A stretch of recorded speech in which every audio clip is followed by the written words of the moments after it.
آپ نے فرمایا بڑے بڑے علماء فقیہ گزرے لیکن حدیث کو کوئی نہیں جانتا. یہ تو پہلی ہستی ہے جو شاہی حدیث کو لے کر آئے.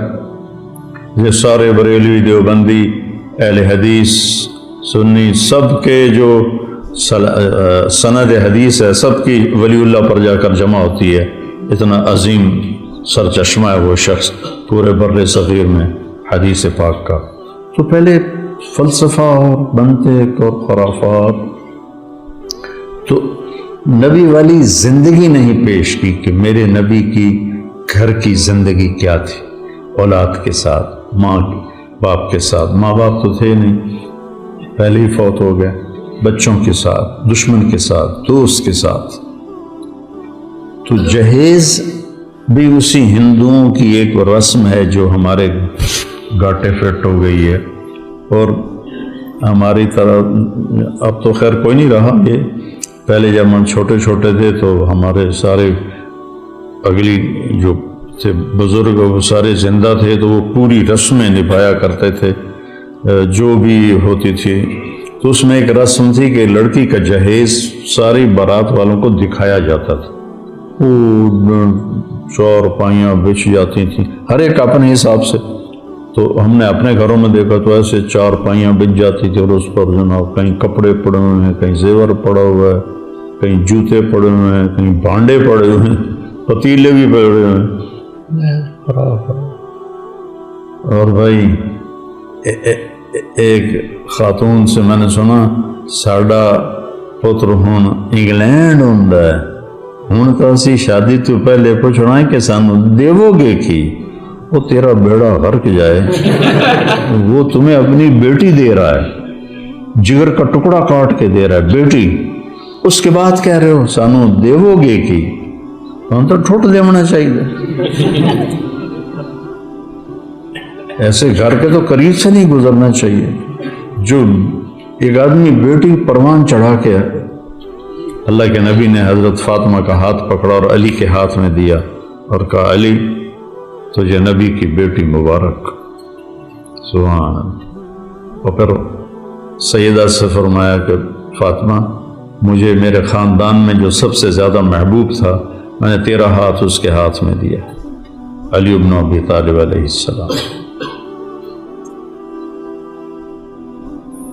جو تمہارے بس میں ہے وہ دے دو، وہ دینا منع نہیں. میرے نبی نے دیا، ایک پلنگ دیا منقش، اس پر کھدائی ہوئی تھی، نقش نگار تھے.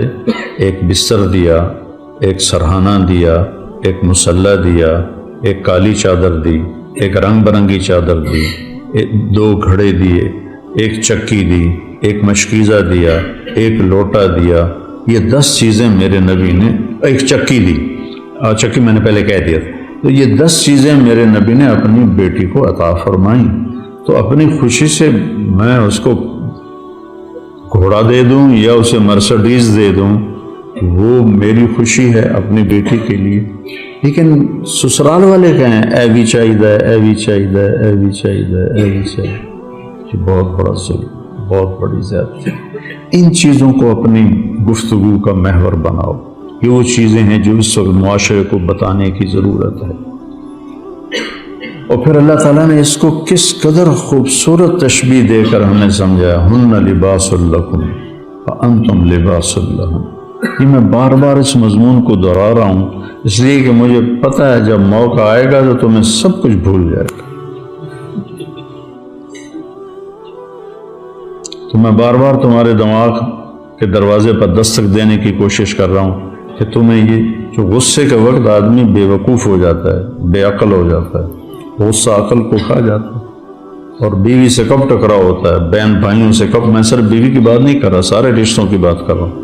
بہن بھائیوں سے، ماں باپ سے، بیوی سے کب ٹکراؤ ہوتا ہے جب میٹر گھومتا ہے، دماغ گھومتا ہے. اس وقت کوئی نہیں یاد رہتا کہ مولوی طارق جمیل نے کیا کہا تھا. میں بار بار کہہ رہا ہوں تاکہ تمہارے ذہنوں میں یہ بات بیٹھ جائے.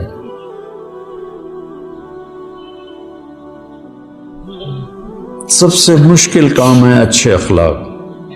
کیونکہ ان کے سیکھنے کا وقت سب سے مشکل وقت۔ ابھی میں وہاں سے گھر سے چلتا ہوں کہ میں نے جا کے درس قرآن دینا ہے، میں نے ظہر کی نماز پڑھنی ہے، میرے لیے مشقت ہے۔ میں 10 منٹ کی ڈرائیو سے آتا ہوں، پونا گھنٹہ یہاں بولتا ہوں، لیکن میں ذہنی طور پر تیار ہوں اس مشقت کو برداشت کرنے کے لیے۔ روزے سے حلق خشک ہو رہا ہوتا ہے اور بولا نہیں جاتا، پیاس لگ رہی ہوتی ہے، جسم میں تپش ہوتی ہے، میں تیار ہوں کہ مجھے یہ مشقت برداشت کرنی۔ لیکن اچھے اخلاق برتنے کا جو وقت آتا ہے وہ وقت وہ ہوتا ہے جب تمہیں غصہ چڑھا ہوتا ہے اور غصے کے بعد تمہارے بریک فیل ہو چکے ہوتے ہیں، اور خاص طور پر جو سریع الغضب ہوں ان کو تو اگلی پچھلی ساری ان کو یہ بھی بھول جاتا ہے کہ میں کون، تو پھر وہ بہہ جاتے ہیں۔ اچھے اخلاق کے سیکھنے کا وقت وہ ہے جب تمہیں حد درجے کا غصہ آیا ہو، نمبر 1، نمبر 1، نمبر 2، یا اگلا تمہارے ساتھ حد درجے کی بدتمیزی کر رہا ہو، تو اس وقت تھوڑی دیر تو تم کرو گے صبر، پھر تم بھی ابال آئے گا ہانڈی میں۔ تو میرے عزیزو، یہ بڑے نازک رشتے ہیں، اور اس میں خامد اور بیوی کا رشتہ سب سے نازک اللہ کے نبی نے بتایا۔ آپ نے فرمایا ما تزوجت وما زوجت الا بوحی من السماء نزل به جبریل، میں نے جہاں شادی کی، میں نے جہاں بیٹی کی شادی کی، آسمان سے اللہ کا حکم آیا، پھر میں نے شادی کی۔ تو پھر اتنی شادیاں اللہ نے کیوں کروائیں؟ ہمیں زندگی سکھانے کے لیے کہ ہر قسم کی عورت خاندان سے ہے، عورت برادری سے ہے، عورت خاندان برادری سے باہر ہے، یہ 3 نسبتیں ہیں۔ آپ نے ان تینوں نسبتوں سے شادی کی۔ عائشہ، ام حبیبہ، حفصہ رضی اللہ عنہ یہ خاندان سے ہیں، اور میمونہ برادری عرب برادری سے ہیں، قریش نہیں ہیں۔ جویریہ قریشی نہیں ہیں، برادری ہیں، عرب ہیں۔ صفیہ برادری سے بھی باہر، خاندان سے بھی باہر۔ اپنے سے کم عمر عائشہ، ہم عمر سودا، عمر سے بڑی خدیجہ۔ تو عورت عمر میں بڑی ہو تو میرے نبی کی مثال موجود ہے، عمر میں برابر ہو تو میرے نبی کی مثال موجود ہے، عمر میں کم ہو تو میرے نبی کی مثال موجود ہے۔ عمر میں کم ہے حضرت عائشہ رضی اللہ تعالیٰ عنہ۔ پھر وہ مال میں برابر ہو، مالدار ہو یا فقیر ہو، مال میں کم ہو، یہ 3 نسبتیں ہیں۔ خدیجہ رضی اللہ عنہ تعالیٰ مال میں اونچے ہیں، اور باقی تقریباً مال میں برابر ہیں، اور صفی اور جویریہ لونڈیوں سے آزاد ہو کر ان سے نکاح ہوا ہے تو وہ مال میں کم ہیں۔ یہ 9 نسبتیں ہیں عورتوں کی جن سے کوئی عورت باہر نہیں نکلتی۔ میرے نبی نے ہر نسبت کی عورت سے شادی کر کے دیکھا۔ پھر غصے والی ہیں، درمیانہ غصہ ہے، بالکل ہی خاموش ہیں، ان سے بھی شادی کر کے دکھا۔ حضرت حفصہ رضی اللہ عنہ اپنے باپ کی طرح غصے والی تھی، ایک دفعہ آپ نے ان کو طلاق بھی دے دی، تو جبریل آئے کہ اللہ تعالیٰ کہہ رہے ہیں رجوع کرو کہ عمر کو تکلیف ہوگی، اور دوسرا حفصہ کے لیے ہم نے لکھ دیا ہے یہ آپ کی جنت میں بیوی ہے، تو آپ نے رجوع فرمایا۔ حضرت